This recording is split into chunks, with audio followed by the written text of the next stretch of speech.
విలువైనది నీ ఆయుష్కాలం, తిరిగి రానిది దేవుడు నీకిచ్చిన కాలం. దేవునితో ఉండుటకు బహుదీర్ఘకాలం, దేవునికై అర్పించబడి స్వల్పకాలం. విలువైనది నీ ఆయుష్కాలం, తిరిగి రానిది దేవుడు నీకిచ్చిన కాలం.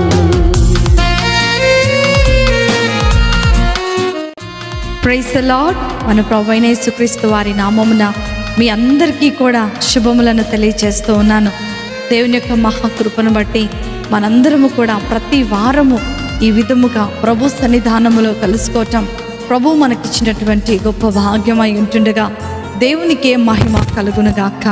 అనుదినము వాక్యం ద్వారా దేవుడు మనలను బలపరుస్తూ ఈ వాక్య భాగంలో ఉన్నటువంటి ప్రతి మర్మాన్ని ధ్యానము చేసుకోవటానికి పరిశుద్ధాత్మ దేవుడు మనకు అనుగ్రహిస్తున్నటువంటి ఈ మంచి సమయాన్ని బట్టి దేవునిని ఘనపరిచే వారముగా మనము ఉండాలని దేవుని పేరట నేను మనవి చేస్తూ ఉన్నాను.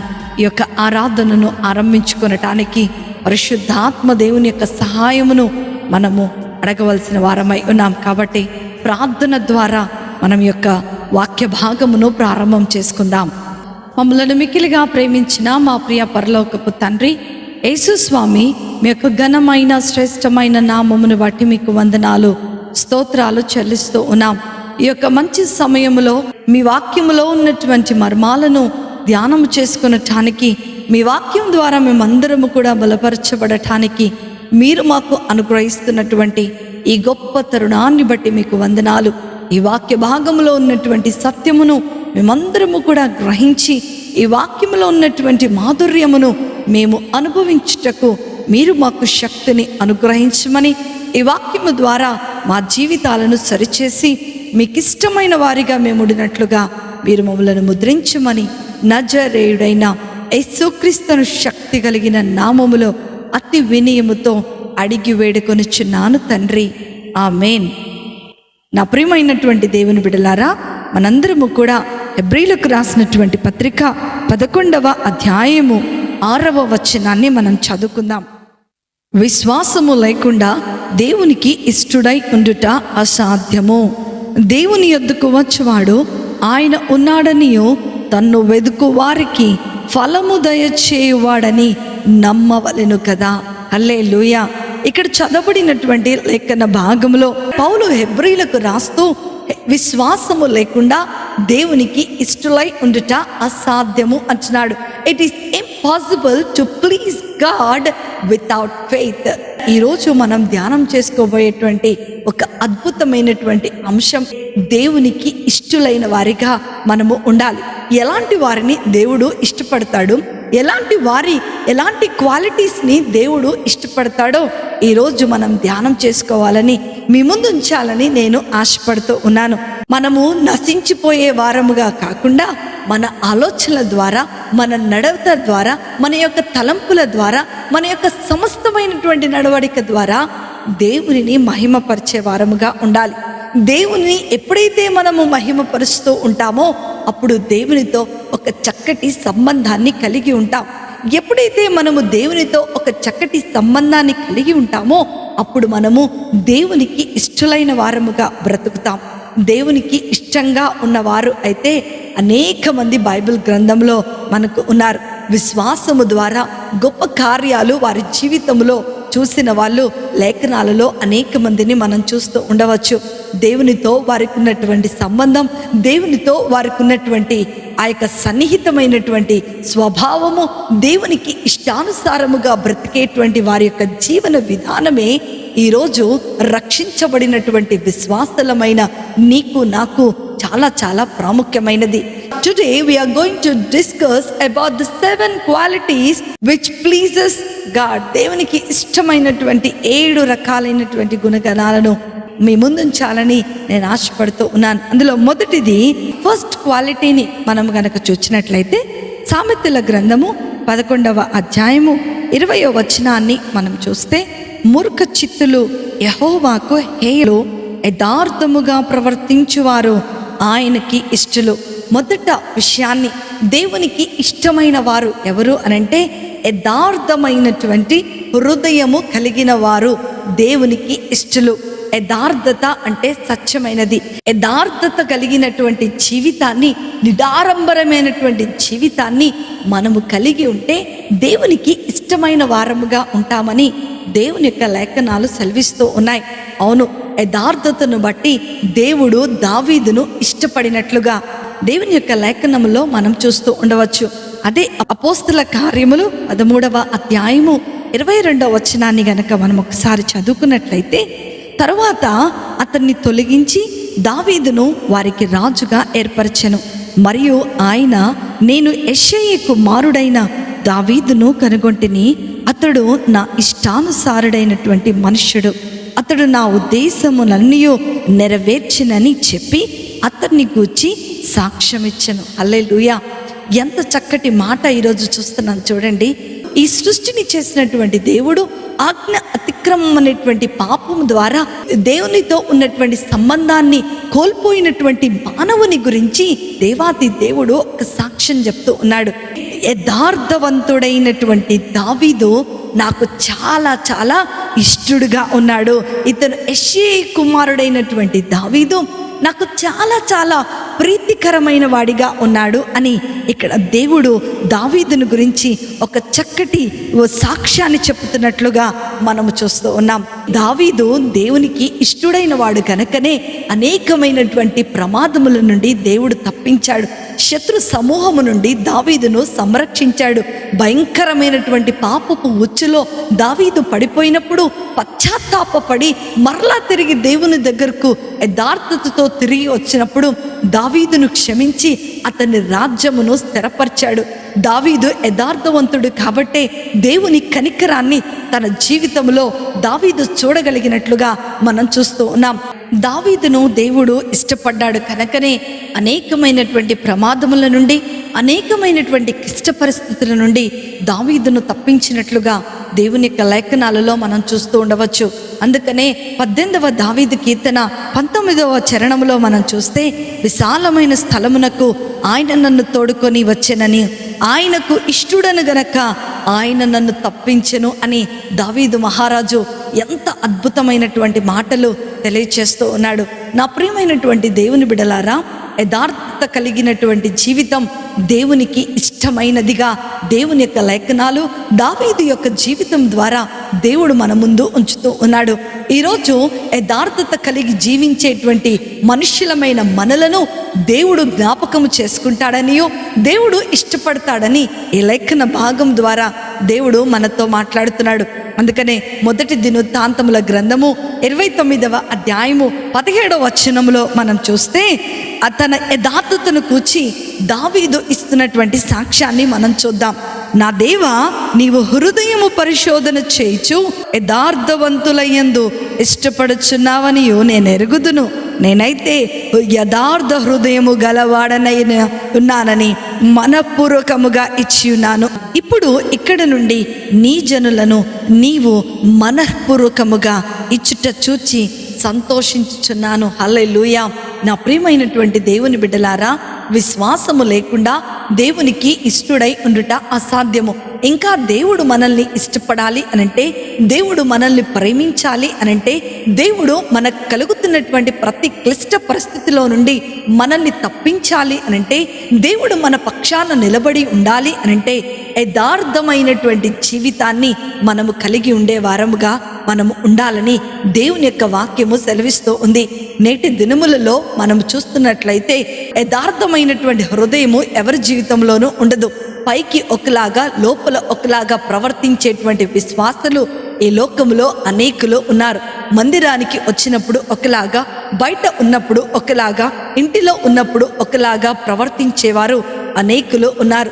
నా ప్రియమైనటువంటి దేవుని బిడ్డలారా, యథార్థమైన వారు దేవునికి ఇష్టలైన వారు. అంత మాత్రమే కాకుండా ఇక్కడ సామెతల గ్రంథంలో ఏమంటున్నాడండి, మూర్ఖ చిత్తులు యెహోవాకు హేయములు. మూర్ఖంగా ప్రవర్తించేవారు, మూర్ఖంగా ఆలోచించేవారు, వారికి ఇష్టానుసారముగా వారు ప్రవర్తించేవారు దేవునికి హేయులుగా ఉన్నారని దేవుని యొక్క వాక్యము సెలవిస్తూ ఉంది. నీవు దేవుణ్ణి ప్లీజ్ చేయాలి అంటే, నువ్వు దేవునికి ఇష్టడుగా జీవించాలి అంటే ఏదో చేసేసేయాలని చాలా ప్రణాళికలు వేసేసుకుంటూ ఉంటాం. దేవుడు నిన్ను ఇష్టపడాలి అని అంటే నీవు యథార్థమైనటువంటి జీవితాన్ని కలిగి ఉంటే చాలు.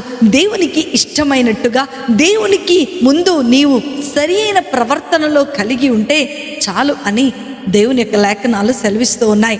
దావీదు దేవుని దృష్టిలో యథార్థుడుగా ఉన్నాడు కాబట్టే తనకు కలిగిన ప్రతి దానిలో నుండి ఆయన తప్పిస్తూ వచ్చాడు. చాలాసార్లు మనం ప్రార్థన చేస్తూ ఉంటాం, ప్రభువా నేను నీకు ఇష్టమైనట్టుగా బ్రతకాలి, నేను దేవునికి ఇష్టమైనట్టుగా బ్రతకాలంటే నేనేం చేయాలి అని ఆలోచించేవారు కూడా లేకపోలేదు. కానీ వారు ఏం చేస్తూ ఉంటారంటే, ఉపవాసం ఉంటే దేవునికి ఇష్టమైన వారముగా ఉంటామనో, మందిరానికి రెగ్యులర్గా వెళ్తే దేవునికి ఇష్టమైన వారిగా ఉంటామనో, దశమ భాగాలు దేవునికి ఇస్తూ ఉంటే దేవునికి ఇష్టమైన వారిగా ఉంటామనో, లేకపోతే పెద్ద పెద్ద సేవకుల సంఘాలకు వెళ్తే దేవుడు మమ్మల్ని ఇష్టపడే వారిగా ఉంటారనో, ఇంకా అనేక రకములైనటువంటి యోచనలు మానవుడు చేస్తూ ఉంటాడు. కానీ నా ప్రియమైనటువంటి దేవుని బిడ్డలారా, దేవుడు ఈరోజు నాతో మాట్లాడుతూ ఉన్నాడు. 7 రకములైనటువంటి క్వాలిటీస్ని ఈరోజు మనం చూస్తున్నాం. అందులో మొదటిది ఏంటి అంటే, యథార్థమైనటువంటి భక్తిని, జీవితాన్ని కలిగిన వారముగా మనము ఉండాలని దేవుని యొక్క లేఖనాలు సెలవిస్తూ ఉన్నాయి. రెండో విషయాన్ని గనక మనం ఇక్కడ చూసుకున్నట్లయితే, సామెతల గ్రంథము 12వ అధ్యాయము 22వ వచనాన్ని గనక మనం గమనిస్తే, అబద్ధమాడు పెదవులు యెహోవాకు హేయములు, సత్యవర్తనులు ఆయనకు ఇష్టలుగా ఉన్నారు. హల్లెలూయా. రెండోది మనం ఏం చేస్తున్నారండి, సత్యవర్తనులు ఆయనకు ఇష్టలుగా ఉన్నారు. హల్లెలూయా. సత్యవర్తనులు అంటే సత్యమును ప్రేమించేవారు దేవునికి ఇష్టమైన వారిగా ఉన్నారని దేవుని యొక్క వాక్యము సెలవిస్తూ ఉంది. దేవుని వాక్యాన్ని వింటూ, దేవుని వాక్యాన్ని అనుసరిస్తూ, దేవుని వాక్యానుసారముగా జీవించేవారు అనంటే దేవునికి చాలా ఇష్టము అని దేవుని యొక్క లేఖనము సెలవిస్తోంది. అందుకనే యోహాను సువార్త 17వ అధ్యాయము 17వ వచనంలో మనం చూస్తున్నట్లయితే, దేవుని వాక్యమే సత్యమై ఉన్నదన్న సంగతిని మనం అక్కడ తెలుసుకుంటాం. సత్యమందు వారు ప్రతిష్ఠిత చేయము, నీ వాక్యమే సత్యమై ఉన్నదని దేవుడు అక్కడ మాట్లాడుతున్నాడు. సత్యమును అనుసరించే వారముగా మనం ఉండాలి. ఆ సత్యము దేవుని యొక్క వాక్యమే సత్యమై ఉన్నది. యోహాను సువార్త 17వ అధ్యాయము 17వ వచనములో మనం చూస్తే వాక్యమే దేవుడై ఉన్నాడన్న సంగతిని మనము అక్కడ చూస్తాం. మొదటి అధ్యాయము 1వ వచనములో మనం చూస్తే, ఆ వాక్యము దేవుని యొద్ద ఉండెను, ఆ వాక్యము కృపా సత్య సంపూర్ణుడిగా యేసు ప్రభువారిగా మన భూమి మీదకు తేబడినట్లుగా మనము లేఖనాల్లో చూస్తూ ఉన్నాం. అదే యోహాను రాసినటువంటి సువార్త 14వ అధ్యాయము 6వ వచనములో గనక మనం చూస్తే, నేనే మార్గమును సత్యమును జీవమునై ఉన్నాను, నా ద్వారా తప్ప ఎవ్వరునూ కూడా తండ్రి యొద్దకు చేరలేరు అని యేసు ప్రభువారు పలికి అమూల్యమైన మాటలను మనం అక్కడ చూస్తూ ఉండాం. దేవుడే వాక్యమైనటువంటి సత్యమై ఉన్నాడన్న సంగతిని మనము గ్రహించుకునే వారముగా ఉండాలి. చాలాసార్లు వాక్యాన్ని వింటాము కానీ వాక్యానుసారముగా జీవించటానికి కానీ వాక్యానుసారముగా ప్రవర్తించటానికి కానీ ఇష్టపడుతూ ఉండాం. మనం వాక్యం వింటాం కానీ ఈ వాక్యము పక్కవారికి చాలా బాగుంటుంది, ఇది సత్యము, ఈ వాక్యము నిజమైనదే, కానీ నాకు కాదు పక్కవారికి అనేటువంటి భ్రమలో మనము బ్రతికేస్తూ ఉంటాం. అదే ఒక చిన్న ఉదాహరణ మీతో నేను పంచుకోవాలి. అపొస్తలుల కార్యములు 5వ అధ్యాయము 1 నుండి ఆ యొక్క వచనాలను గనక మనం చదివితే అక్కడ ఒక 2 వ్యక్తులు కనపడుతూ ఉంటారు, అననీయ సప్పీరాలు. వారిద్దరు కూడా మరి ఆ యొక్క దైవజనుడు ముందుకు వెళ్ళినప్పుడు చాలా దేవుని యొక్క వాక్యాన్ని తెలిసిన వారు, దేవుని యందు భయభక్తులు కలిగిన వారు, ముందు అంతా కూడా మంచిగానే ఉంటూనే వస్తూ ఉన్నారు. అయితే వాళ్ళు ఏం చేశారు అని అంటే, ఆ సత్యమును అనుసరింపక, దేవుని మాటలను అనుసరింపక, దైవజనుని మాటలు అనుసరింపక గొప్ప వినాశనాన్ని వారి జీవితంలో తెచ్చుకున్నట్లుగా మనం చూస్తూ ఉన్నాం. ఈ 2 వ్యక్తులు ఎవరు అనంటే, సత్యమును అనుసరించినటువంటి వారు. నా ప్రియమైనటువంటి దేవుని బిడ్డలారా, ప్రియులారా, సత్యమును అనుసరింపక అసత్యమైనటువంటి మార్గములో నడిచే ప్రతి ఒక్కరూ కూడా అగ్నిగుండములో ఆహుతి అవ్వాల్సిందే అని దేవుని యొక్క లేఖనాలు సెలవిస్తూ ఉన్నాయి. అందుకనే ప్రకటన గ్రంథము 21వ అధ్యాయము 8వ వచనంలో మనం చూస్తే, పిరికి వారును, అవిశ్వాసులను, అసహ్యులను, నరహంతకులను, వ్యభిచారులను, మాంత్రికులను, విగ్రహారాధికులను, అబద్ధికులందరూ అగ్ని గంధకములతో మండు గుండములో పాలు పొందుదురు, అది 2వ మరణము అని దేవుడు చాలా ఖచ్చితంగా చెప్పేస్తూ ఉన్నాడు. దేవునికి ఇష్టమైన వారిగా మనము ఉండాలంటే మొదట యథార్థతను కలిగి ఉండాలి. రెండవది మనం చూసినట్లయితే వాక్యమైనటువంటి యేసు ప్రభువారు అనేటువంటి సత్యమును అనుసరించే వారముగా మనము ఉండాలని ఈ యొక్క లేఖన భాగంలో మనం చూస్తూ ఉన్నాం. సామెతల గ్రంథము 23వ అధ్యాయము 23వ వచనంలో మనం చూస్తే, సత్యమును అమ్మివేయక దాన్ని కొని ఉంచుకొనుము, జ్ఞానమును, ఉపదేశమును, వివేకమును కొనుంచుకొను. సత్యాన్ని అమ్మేయద్దు. ఈ రోజుల్లో చాలాసార్లు మనం చూస్తున్నట్లయితే మన జీవితంలో దేవుని వాక్యము లేకుండా పోయింది. ఎన్ని వాక్యాలు వింటాం, ఎన్ని ప్రసంగాలు వింటాం, ఎన్నో హెచ్చరికమైనటువంటి మాటలు మనం వింటూనే ఉంటాం. మానవుడు సత్యమైనటువంటి దేవుని వాక్యాన్ని అనుసరించే వారిగా లేరు. ఈ మాటలు ఎందుకు నేను జ్ఞాపకం చేస్తున్నానో తెలుసా? నీవు దేవునికి ఇష్టడుగా ఉండాలి అనంటే అసత్యమైన మార్గములో నీవు ఎన్నడూ కూడా నడిచే వారముగా ఉండద్దు. దేవుడు చెప్పాడు, ఇది నాకు అసహ్యము అంటే అది మనకు కూడా అసహ్యమైనదిగా ఉండాలి. ఈరోజు దేవుడు నిన్ను నన్ను ఒక ప్రశ్న వేస్తూ ఉన్నాడు. Are you pleasing God? దేవుడు నిన్ను ఇష్టపడుతూ ఉన్నాడా? అనన్య సప్పీరాలు మరి ఏం చేశారు? అసత్యమైన మార్గములోకి నడుచుకుంటూ వెళ్ళి అగ్ని గంధకముల చేత కాల్చివేయబడి మరణం అనే అగ్నిలోనికి వారు వెళ్ళిపోయినట్లుగా మనం చూస్తూ ఉన్నాం. ఈరోజు వాక్యం వింటున్న నా ప్రియమైన దేవుని బిడ్డ, ఈరోజు దేవుని సత్యాన్ని నీవు ఇష్టపడుతూ ఉన్నావా? దేవుడు నిన్ను ఇష్టపడితేనే నీవు పరలోక రాజ్యంలో చేర్చబడతావు. దేవునికి నీవు ఇష్టంగా జీవించాలి అనంటే సత్యమును అనుసరించే వారముగా ఉండాలి. ఆ సత్యమే దేవుని యొక్క వాక్యమై ఉన్నది. ఎంతమంది ఈ వాక్యాన్ని చదువుతున్నారు? ఎంతమంది ఈ వాక్యాన్ని ధ్యానం చేస్తున్నారు? ఎంతమంది ఈ వాక్యానుసారముగా నడుస్తూ ఉన్నారో ఈరోజు మనల్ని మనం పరీక్ష చేసుకుందాం. ఈ వాక్యము తెరిచినప్పుడు ఆశీర్వాదపు వచనాలు, ప్రవచన వచనాలు, ప్రామిసెస్ అన్నీ కూడా తీసుకొని, అమ్మయ్య ఈరోజు నాకు చాలా చక్కటి వాగ్దానం వచ్చిందని సంతృప్తి చెందుతూ ఉంటాం. ఒకవేళ దేవుడు గనక నీ నడతను సరిచేసుకో, నీ యొక్క యెహోవా యందు భయభక్తులు కలిగి ఉండు, నీ పాపమును విసర్జించు అనేటువంటి పదాలు గనక బైబిల్లో మనం తీయంగానే వస్తే, అమ్మో ఇవి నాకు కాదు, ఇవి దేవుని మాటలు కాదు, దేవుని వాగ్దానాలు కాదు అని వాటిని పక్కన పట్టేస్తూ ఉంటాం. నా ప్రియమైనటువంటి దేవుని బిడ్డలారా, ఈరోజు దేవుడు నీతో నాతో మాట్లాడుతూ ఉన్నాడు. గొప్ప దేవుడు, శక్తిమంతుడైనటువంటి దేవుడు, సమృద్ధి కలిగినటువంటి దేవుడు ఈరోజు నిన్ను ఇష్టపడాలి అనంటే నీవు సత్యమును అనుసరించేవారుగా ఉండాలని దేవుని యొక్క లేఖనాలు సెలవిస్తున్నాయి. మూడో విషయాన్ని గనక మనం ఇక్కడ చూసినట్లయితే హెబ్రీలకు రాసినటువంటి పత్రిక 11వ అధ్యాయము 6వ వచనములో మనం చదువుకున్న లేఖన భాగంనే మనం చూస్తే, విశ్వాసము కలిగి ఉండుట ఆయనకు ఇష్టలుగా ఉంటారు, విశ్వాసము లేకుండా దేవునికి ఇష్టడై ఉండుట అసాధ్యము అని దేవుని యొక్క లేఖనాలు మనకు తెలియచేస్తూ ఉన్నాయి. అవిశ్వాసము అనేది భయంకరమైనటువంటి పాపముతో సమానమని పౌలు భక్తుడు ఈ లేఖనముల ద్వారా మనకు తెలియచేస్తూ ఉన్నాడు. చాలాసార్లు మన జీవితంలో దేవుడు ఎన్నో కార్యాలు చేస్తాడు, ఎన్నో అద్భుతమైనటువంటి క్రియలు చేస్తూ ఉంటారు. కానీ మరలా తిరిగి మనకు కష్టం వచ్చినప్పుడు మనము విశ్వాసాన్ని కోల్పోతూ ఉంటాం. ఈ లేఖన భాగములను గనక మనము చాలా జాగ్రత్తగా పరీక్షించినట్లయితే మనలను రక్షించటానికి తన ప్రియ కుమారుడైనటువంటి యేసు ప్రభువారి యొక్క రక్తము ఆ యొక్క కలువరి గిరిలో చిందించబడింది. ఎందుకు అనంటే పాపులమైన మనలను, నీతిమంతులమైన మనలను నీతిమంతులుగా చేయటానికి నా ప్రియమైనటువంటి దేవుని బిడ్డలారా, నేటి దినములలో దేవుణ్ణి కానీ, దేవుని మాటలను కానీ, దేవుడు చేసిన ప్రతి వాగ్దానమును కానీ నమ్మలేనటువంటి పరిస్థితిలో అనేక మంది విశ్వాసులు ఉంటూ ఉన్నారు. దేవుని యొక్క లేఖన భాగములు గనుక మనం చూస్తే విశ్వాసముతో గొప్ప కార్యాలు చేసినటువంటి అనేక మంది దైవజనులను మనం చూస్తూ ఉండవచ్చు. అబ్రహాము విశ్వాసులకు తండ్రిగా పిలువబడి ఉన్నాడు. యెహోషువ జీవితంలో విశ్వాసము ద్వారా సూర్యచంద్ర నక్షత్రములను ఆపు చేసినటువంటి దేవుడు మరి అనేక మంది ప్రవక్తల జీవితాలలో విశ్వాసము ద్వారా గొప్ప కార్యాలు చేసినటువంటి దేవుడు ఈరోజు నీతో నాతో మాట్లాడుతూ ఉన్నాడు. నీ జీవితంలో ఎన్ని కార్యాలు ఆయన చేయలేదు? దేవుడు నీ జీవితంలో చేసిన గొప్ప కార్యం ఏంటో తెలుసా?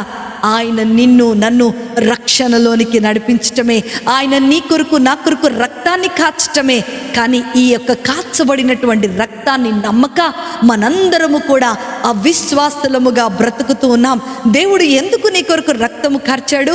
నీకు విడుదల కలిగించటానికి, నీకు స్వస్థత కలిగించటానికి, నీకు ఐశ్వర్యాన్ని ఇవ్వటానికి, నీకులో ఉన్నటువంటి దారిద్రాన్ని పోగొట్టడానికి ఆయన కలువరి గిరిలో ఆయన రక్తము కార్చినట్లుగా దేవుని యొక్క లేఖనాల్లో మనం చూస్తూ ఉన్నాం.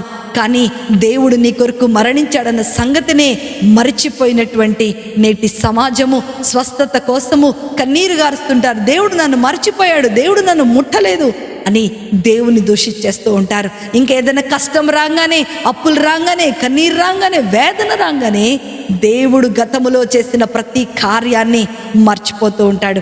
నా ప్రియమైన దేవుని బిడ్డ, ఈరోజు దేవుడు నీతో నాతో మాట్లాడుతున్నాడు. నేను ఏ పాపము చేయట్లేదు, నేను వ్యభిచారం చేయట్లేదు, నేను దొంగతనం చేయట్లేదు, నేను ఇంకా ఎవరిని తిట్టడం లేదు, నేను అంతా సాఫ్ట్గా ఉంటున్నాను, నాకు ఎవరితోనూ గొడవలు లేవు అని నువ్వు అనుకుంటున్నావేమో. ఒకవేళ గనక ఈరోజు నీ జీవితంలో అవిశ్వాసము గనక ఉన్నట్లయితే, దేవుని నీవు నమ్మలేకపోతే, దేవుడు ఇచ్చిన కార్యములను నమ్మలేకపోతే, దానంత ఘోరమైనటువంటి పాపము ఈ బైబిల్ గ్రంథంలో ఎక్కడ కూడా లేదని దేవుని యొక్క లేఖనాలు సెలవిస్తూ ఉన్నాయి. కనుకనే నా ప్రియమైనటువంటి దేవుని బిడ్డలారా, దేవుని యందు సంపూర్ణమైన విశ్వాసాన్ని కలిగి దేవునికి ఇష్టమైన వారముగా మనం ఉందాం. 4వ విషయాన్ని గనక మనం ఇక్కడ చూసినట్లయితే, రోమీలకు రాసినటువంటి పత్రిక 14వ అధ్యాయము 18వ వచనాన్ని మనం చదువుకుంటే, ఈ విషయమందు క్రీస్తునకు దాసుడైన వాడు దేవునికి ఇష్టుడు, మనుష్యుల దృష్టికి యోగ్యుడై ఉన్నాడు అని దేవుని యొక్క లేఖనాలు సెలవిస్తూ ఉన్నాయి. 4వ విషయాన్ని మనం చూస్తే, దేవుని కుమారునికి దాసులుగా ఉన్నవారు అంటే దేవునికి చాలా చాలా ఇష్టమైన వారని దేవుని యొక్క లేఖనాలు సెలవిస్తూ ఉన్నాయి. నిజంగా దాసుడు తన యజమానుని సంతోష పెడతాడు అని దేవుని యొక్క వాక్యము సెలవిస్తుంది. మన యజమాని అయినటువంటి యేసు ప్రభువారికి దాసులమైనటువంటి మనము అందరము కూడా యేసు ప్రభువారిని సంతోషపెట్టే వారముగా ఉండాలని ఇక్కడ చదవబడినటువంటి లేఖన భాగములో మనం చూస్తూ ఉన్నాం.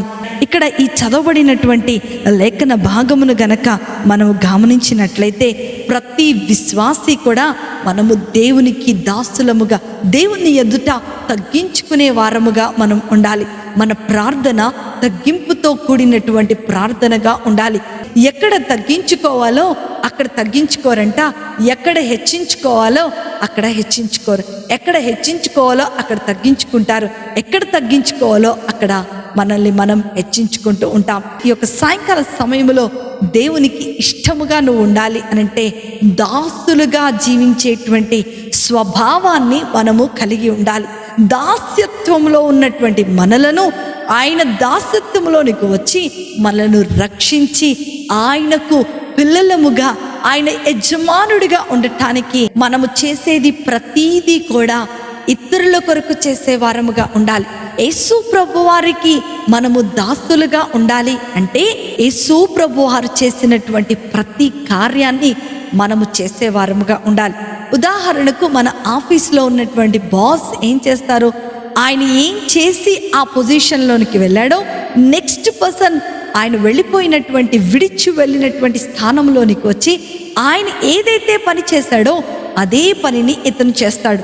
ఇతను ఎప్పుడైతే ప్రమోషన్ వచ్చి పైకి వెళ్తాడో, ఆ కిందున్నవాడు ఎవరైతే ఆ యొక్క స్థానంలోనికి వచ్చాడో ఆయన విడిచి వెళ్ళినటువంటి పనులను చేస్తూ ఉంటాడు. అదే మాదిరిగా యేసు ప్రభువారు ఈ భూమి మీద జీవించినంత కాలము కూడా ఇతరుల కొరకే జీవించారు, ఇతరుల కొరకే ప్రార్థన చేశారు, ఇతరుల కొరకే మంచి సువార్తను అందించారు, ఇతరుల్ని క్షమించేవారిగా ఉన్నారని దేవుని యొక్క లేఖనం ద్వారా మనము తెలుసుకున్నాం. నా ప్రియమైనటువంటి దేవుని బిడ్డలారా, దేవునికి ఇష్టలముగా ఉండాలి అనంటే దాసులమై ఉండాలని దేవుని యొక్క వాక్యము సెలవిస్తూ ఉంది. ఇలాంటి తగ్గింపు జీవితం నీలో ఉందా? ఇలాంటి క్షమించేటువంటి జీవితం నీలో ఉందా? ఎప్పుడు చూసినా సరే నేను బాగుపడాలి, నా పిల్లలు బాగుండాలి, నా యొక్క ఇంటి వారు బాగుండాలి, నేను సంతోషంగా ఉండాలి, దేవా నన్ను దీవించు, నా పిల్లల్ని దీవించు, నా సమస్తాన్ని దీవించు, నా రక్త సంబంధికులు దీవించు. ఎప్పుడు కూడా మన గురించి మనమే ఆలోచించేసుకుంటూ మన కుటుంబాల గురించే మనము ప్రార్థన చేస్తూ ఉంటాం. ఎప్పుడైనా సరే దొంగల కొరకు ప్రార్థన చేశావా? ఎప్పుడైనా సరే వ్యభిచారుల కొరకు ప్రార్థన చేశావా? ఎప్పుడైనా సరే రక్షణ లేని వారికి రక్షణ కావాలని ప్రార్థన చేశావా? ఎప్పుడైనా నీ కొరకు కాకోకుండా ఇతరుల కొరకు, నశించిపోతున్న వారి కొరకు ఉపవాసం ఉన్నావా? నా ప్రియమైన దేవుని బిడ్డ, ఈరోజు నిన్ను నువ్వు పరీక్ష చేసుకో. దేవునికి ఇష్టముగా లేకపోతే, ఇష్టలముగా లేకపోతే మనల్ని ఆయన ఎన్నటెన్నటికీ నీ కూడా యాక్సెప్ట్ చేయడు. It is very very impossible to please God without all these qualities. అందుకనే 4వ విషయము, దాసులముగా మనం ఉండాలి.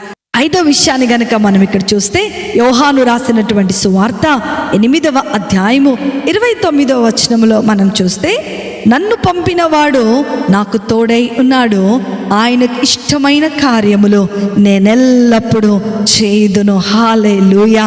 దేవుని కొరకు కార్యములు చేసేవారు దేవునికి ఇష్టలుగా ఉంటారని దేవుని యొక్క లేఖనాలు సెలవిస్తూ ఉన్నాయి. అందరూ కూడా ఈ విషయాలను జాగ్రత్తగా గమనించుకోవాలని దేవుని యొక్క లేఖనము ద్వారా ఈరోజు పరిశుద్ధాత్మ దేవుడు నీతో నాతో మాట్లాడుతున్నాడు. ఇక్కడ చూసినట్లయితే దేవుని కొరకు కార్యములు చేసే వారముగా మనము ఉన్నట్లయితే దేవునికి ఇష్టలముగా ఉంటామని దేవుని యొక్క లేఖనాలు సెలవిస్తున్నాయి. నేటి దినములలో మనం చూస్తున్నట్లయితే మన కార్యాలనే, మన పనులనే మనం చేసుకుంటూ వెళ్ళిపోతూ ఉంటాం. ఆదివారం మాత్రమే దేవుడు మనకు గుర్తుకొస్తూ ఉంటాడు. ఈ రోజుల్లో మనం చూస్తున్నట్లయితే మనందరికీ కూడా తెలిసిందే దేశంలో ఏం జరుగుతుంది, ఎలాంటి పరిస్థితులు వస్తున్నాయి, దైవజనులైన వారు ఎలా హింసించబడుతున్నారు. నా ప్రియమైనటువంటి దేవుని బిడ్డలారా, అందుకనే అంత్యకాలంలో మనం ఉన్నాం, అపాయకరమైన దినములలో మనం ఉన్నాం. దేవుని కొరకు పని చేసేవారముగా మనం ఉండాలి, దేవుని కార్యాలు చేసేవారముగా మనము ఉండాలి. అలా గనక మనం చేస్తున్నట్లయితే దేవునికి ఇష్టమైన వారిగా మనము ఉంటాము. చాలాసార్లు మనకెందుకులే ఈ సువార్త, దైవజనుడు వెళ్ళిపోయి సువార్తను ప్రకటించేస్తే ఆ ఫలం మాకు వచ్చేస్తుందిలే అని మనము నిర్లక్ష్యంగా అనుకుంటూ ఉంటాం. కానీ నా ప్రియమైనటువంటి దేవుని బిడ్డలారా, నువ్వు ప్రసంగమే చేయాల్సిన అవసరం లేదు. నీ ఉన్న స్థలములోనే, నువ్వు పనిచేస్తున్నటువంటి స్థలములోనే క్రీస్తు ప్రభుల వారి యొక్క సువార్తను ప్రకటించే వారిగా మనం ఉండాలి. దేవుని యొక్క కార్యాలు నెరవేర్చే వారముగా ఉండాలి. అందుకనే పౌలు ఫిలిప్పీలకు రాస్తూ 2వ అధ్యాయము 21వ వచనములో చూస్తే, అందరూ తమ సొంత కార్యములనే చూచుకొనుచున్నారు కానీ యేసు క్రీస్తు కార్యములను ఎవ్వరు కూడా చూడట్లేదు. అందుకనే మనము దేవుని యొక్క అనుగ్రహమును పొందుకోలేకపోతున్నాం. దేవుని పనులు మనం చేయడానికి ఇష్టపడం, దేవుని కొరకు జీవించడానికి ఇష్టపడం, యథార్థమైన హృదయాన్ని కలిగి ఉండటానికి ఇష్టపడం. కానీ దేవుడు మాత్రం మనకు మేలు చేయాలి, దేవుడు మాత్రం మనకు ఆశీర్వాదాన్ని కలుగ చేయాలి, దేవుడు మాత్రం మనకు అన్నీ కలుగ చేయాలని మనం ఆశపడుతూ ఉంటాం. కానీ ఈ యొక్క సమయంలో దేవుడు నీతో నాతో మాట్లాడుతూ ఉన్నాడు. నీవు దేవుని కొరకు పని చేయటానికి సిద్ధముగా ఉన్నావా? Are you ready to work for God? It's very very important in every Christian's life. నేటి దినములు, అంత్య దినముల్లో మనం ఉన్నాం. ఇక సువార్త అనేటువంటి ద్వారములు మూయబడుతున్నటువంటి సమయంలో ఉన్నాం. ప్రతి ఒక్కరు కూడా సర్వలోకములో, నువ్వు ఏ స్థలములో ఉన్నా సరే, ప్రభు కొరకు కార్యములు చేసేవారిగా మనం ఉండాలని దేవుని యొక్క లేఖనాలు సెలవిస్తూ ఉన్నాయి. దేవుని కొరకు మనం పడే ప్రతి ప్రయాస కూడా ఎన్నటెన్నటికి కూడా వ్యర్థము కానేరదని దేవుని యొక్క లేఖనాలు సెలవిస్తూ ఉన్నాయి. నా ప్రియమైనటువంటి దేవుని బిడ్డలారా, దేవునికి ఇష్టమైన వారిగా మనము ఉండాలి అంటే దేవుని సేవలో సంపూర్ణముగా ఉండే వారముగా మనం ఉండాలి. అందుకనే 1 కొరింథీయులకు రాసినటువంటి పత్రిక 15వ అధ్యాయము 58వ వచనములో మనం చూస్తే, కాగా నా సహోదరులారా, మీ ప్రయాస ప్రభువునందు వ్యర్థము కాదని ఎరిగి స్థిరులను కదలని వారును ప్రభు కార్యాభివృద్ధి యందు ఎప్పటికీ కూడా ఆసక్తులై ఉండాలని దేవుని యొక్క వాక్యము సెలవిస్తూ ఉంది. నా ప్రియమైనటువంటి దేవుని బిడ్డలారా, మన ప్రయాసము ఎన్నటెన్నటికి వ్యర్థము కాదు. ఒకవేళ ఈరోజు నువ్వు కష్టపడుతున్నావేమో, సువార్తలో చాలామంది దైవజనులు కూడా ఈ వాక్యాన్ని వింటున్నారు. ఈరోజు నువ్వు కష్టపడుతున్నావేమో దేవుని కొరకు, ఈరోజు నువ్వు ఏదో ఒక పని దేవుని కొరకు చేయాలి. దేవుడు నీకు ఇచ్చిన దానిలోనే నువ్వు దేవునికి నమ్మకంగా ఉండటం, దేవుని కొరకు సాక్షార్థమై నువ్వు ఉన్న స్థలములోనే నువ్వు దేవుని పని చేసినట్లయితే దేవునికి ఇష్టమైన వారిగా మనం ఉండబోతున్నాం. ఈ సువార్తలో మనందరము కూడా పాలిభాగస్థులముగా అవ్వబోతున్నాం. అలాంటి ప్రయాస ఎన్నటెన్నటికి వ్యర్థము కాదని దేవుని యొక్క లేఖనాలు సెలవిస్తున్నాయి. కాబట్టి నీ నడుము కట్టుకో, నీవు సత్య సువార్త అనేటువంటి పాదములకు జోడిని తగిలించుకొని దేవుని యొక్క కార్యములను చేయటానికి, దేవుని పనులు చేయటానికి నీవు పూనుకున్నట్లయితే గొప్ప అభివృద్ధిని, ఆశీర్వాదాన్ని, విడుదలను నీవు చూడబోతున్నావు. 6వ విషయాన్ని గనక మనం ఇక్కడ చూస్తున్నట్లయితే 16వ దావీదు కీర్తన 3వ చరణములో మనం చూస్తున్నట్లయితే, నేను ఇలాగందును, భూమి మీదనున్న భక్తులే శ్రేష్ఠులు, వారు నాకు కేవలము ఇష్టులై ఉన్నారు. హల్లెలూయా! ఎంత గొప్ప మాట. దేవుని యందు భయభక్తులు గల వారు, భక్తి కలిగినటువంటి వారు దేవునికి ఇష్టలుగా ఉన్నారని ఈ లేఖన భాగము ద్వారా దేవుడు మనతో మాట్లాడుతూ ఉన్నాడు. విశ్వాసులైనటువంటి వారు దేవుని యందు విశ్వాసమును కలిగి భక్తిని కలిగి జీవించినట్లయితే వారి యందు దేవుడు ఎంతో ఆనందించువాడై ఉన్నాడు.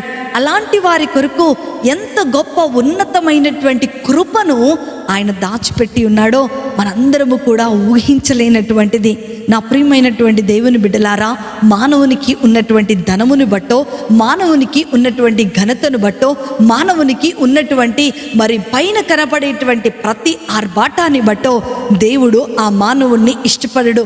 పైకి చేసేటువంటి భక్తి కాదు అని దేవుని యొక్క లేఖనాలు ఒక విధంగా సెలవిస్తూ ఉంటే, ఇంకొక విధంగా మనం చూస్తే అంతరంగమందు ఉన్నటువంటి ప్రతి ఒక్క భక్తిని కనుపరుస్తూ చూసే దేవుడై ఉన్నాడని దేవుని యొక్క లేఖనాలు సెలవిస్తూ ఉన్నాయి.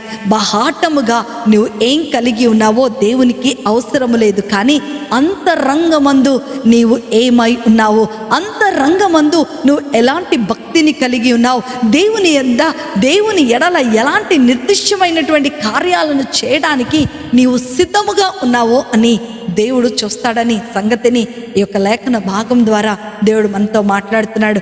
అదే 31వ దావీదు కీర్తన 19వ చరణములో మనం చూస్తే, నీ యందు భయభక్తులు గల వారి నిమిత్తము నీవు దాచి ఉంచిన మేలు ఎంతో గొప్పది. అదే 33:19లో మనం చూస్తే, యెహోవా దృష్టికి ఆయన యందు భయభక్తులు గల వారి మీదను ఆయన కృప కొరకు కనిపెట్టుకుని వారి మీదను నిలిచి ఉన్నది అని దావీదు మహారాజు ఇక్కడ లేఖన భాగంలో మనం చూస్తూ ఉన్నాం. నా ప్రియమైనటువంటి దేవుని బిడ్డలారా, యెహోవా యందు భయభక్తులు గల వారి నిమిత్తము ఆయన మేలు ఎంతో ఉన్నతమైనది. ఆయన యందు భయభక్తులు కలవారముగా మనం ఉండాలి.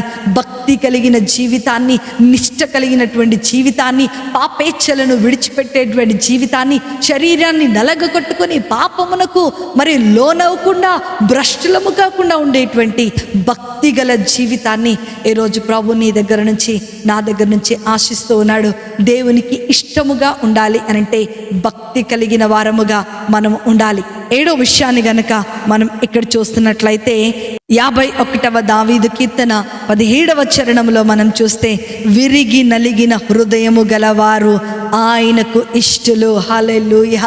విరిగి నలిగిన మనస్సే దేవునికి ఇష్టమైనటువంటి మనస్సు అని దేవుని యొక్క లేఖనాలు సెలవిస్తూ ఉన్నాయి.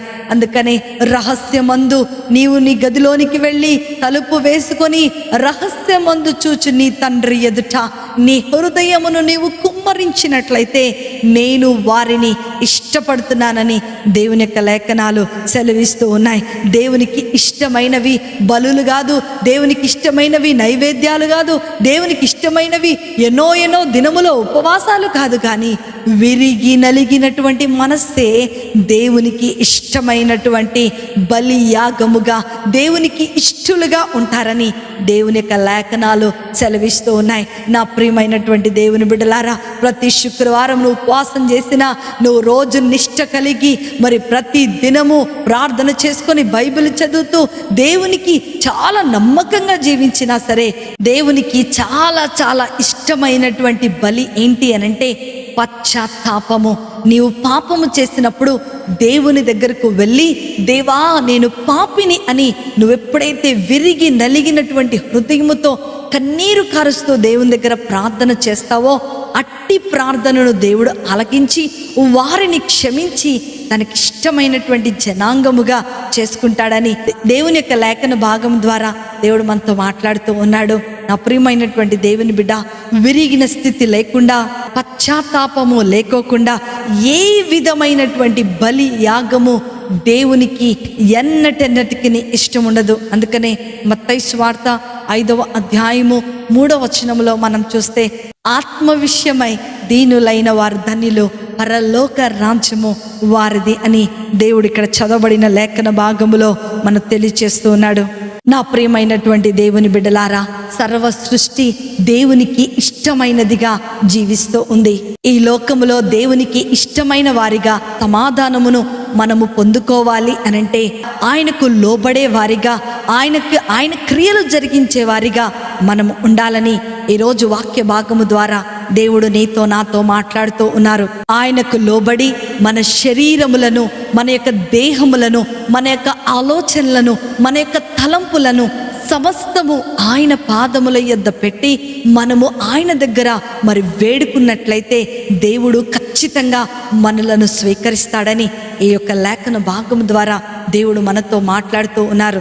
మన యొక్క శిరమును దేవుని పాదముల యొద్ద వంచి ఎప్పుడైతే మనము ఈ భూమి మీద ఆయనకు ఇష్టమైన వారిగా జీవిస్తూ ఉంటామో, అప్పుడే మన హృదయాలకు సమాధానమును, మన హృదయాలకు నెమ్మదిని, మన జీవితాలలో అభివృద్ధిని, మన కుటుంబాలలో సమాధానమును మనము చూడగలుగుతామని దేవుని యొక్క వాక్యము మనకు సెలవిస్తూ ఉంది.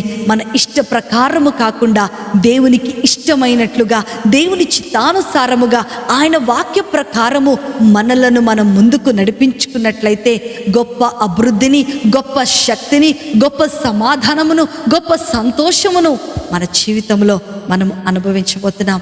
కాబట్టి నా ప్రియమైన దేవుని బిడ్డ, ఈ 7 క్వాలిటీస్ నీవు కలిగి ఉండాలని దేవుడు ఆశపడుతూ ఉన్నాడు. ఒకవేళ ఈ 7 క్వాలిటీస్లో ఏ ఒక్కటి నీ జీవితంలో లేకపోయినా సరే అది వ్యర్థమే. నీ విశ్వాసము వ్యర్థమే, నీ భక్తి వ్యర్థమే, నీ ప్రార్థన వ్యర్థమే. నా ప్రియమైనటువంటి దేవుని బిడ్డలారా, విశ్వాసము కలిగి ఉండుట దేవునికి ఇష్టమైన వారముగా మనమున్నాం. యథార్థమైనటువంటి జీవితము, తగ్గించుకునేటువంటి స్వభావము, దాస్యత్వమైనటువంటి స్వభావము. మనం చాలాసార్లు అనుకుంటాం, నేను గంటలు ప్రార్థన చేస్తున్నాను, నేను బాగా వాక్యం చదువుతున్నాను, నేనంటే దేవునికి చాలా ఇష్టం అని అనుకుంటూ ఉంటాం. కానీ తప్పు.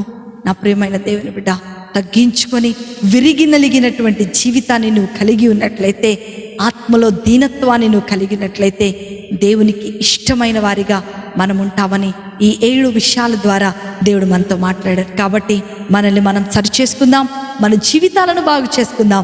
దేవుని యొక్క ఉన్నతమైనటువంటి కృపను, శాశ్వతమైన సమాధానమును, గొప్ప అభివృద్ధిని మన జీవితాలలో, మన కుటుంబాలలో దేవుడు మనకు అనుగ్రహించును గాక. ప్రార్థన చేసుకుందాం. మమ్మల్ని మిక్కిలిగా ప్రేమించిన మా ప్రియ పరలోకపు తండ్రి, మీ యొక్క ఉన్నతమైన ఘనమైన నామమును బట్టి మీకు వందనాలు. మీరు వెల్లడి చేసినటువంటి వాక్కును బట్టి మీకు వందనాలు అయ్యా. మా ముందుంచినటువంటి అమూల్యమైన ప్రతి మాటలు మా హృదయం అనేటువంటి పలకల మీద మేము రాసుకొని వాక్యాన్ని వినడం మాత్రమే కాకుండా దాన్ని ధ్యానించి అందులో ఉన్న లోతులను, అందులో ఉన్నటువంటి మర్మాలను ప్రభా మేము నాయనా అయ్యా అన్ను దినము ప్రాక్టీస్ చేసే వారముగా ఉన్నట్లుగా మీరు సహాయమును అందించి మా యొక్క జీవితాలలో నీ ఆత్మీయమైనటువంటి కృపలో వర్ధిల్లి అభివృద్ధి చేసేవారముగా ఉండినట్లుగా మీరు సహాయమును దయచేయమని నజరేయుడైన యేసుక్రీస్తును శక్తి కలిగిన నామములో అతి వినయముతో అడిగి వేడుకొనుచున్నాను తండ్రి. ఆమేన్, ఆమేన్, ఆమేన్. ప్రభు మిమ్ములను మీ కుటుంబాలను దీవించునుగాక. ప్రేమతో మీ సహోదరి శిల్పా జోసెఫ్. నా ప్రియమైన సహోదరులారా, దేవుడు మీ జీవితంలో అనేకమైన అద్భుత కార్యాలు చేస్తూ ఉన్నారు. అందుని బట్టి దేవునికే మహిమ కలుగునుగాక. యూట్యూబ్లో కానీ ఫేస్బుక్లో కానీ ఈ వాక్యాన్ని వీక్షిస్తున్నటువంటి నా ఆత్మీయమైనటువంటి సహోదరులందరికీ కూడా నా ప్రత్యేకమైన వందనాలు నేను చెల్లిస్తున్నాను. మీ కొరకు అనుదినము మేము ప్రార్థన చేస్తున్నాం. దేవుడు మీ జీవితంలో గొప్ప కార్యములు ఆయన జరిగించునుగాక. ఆమేన్.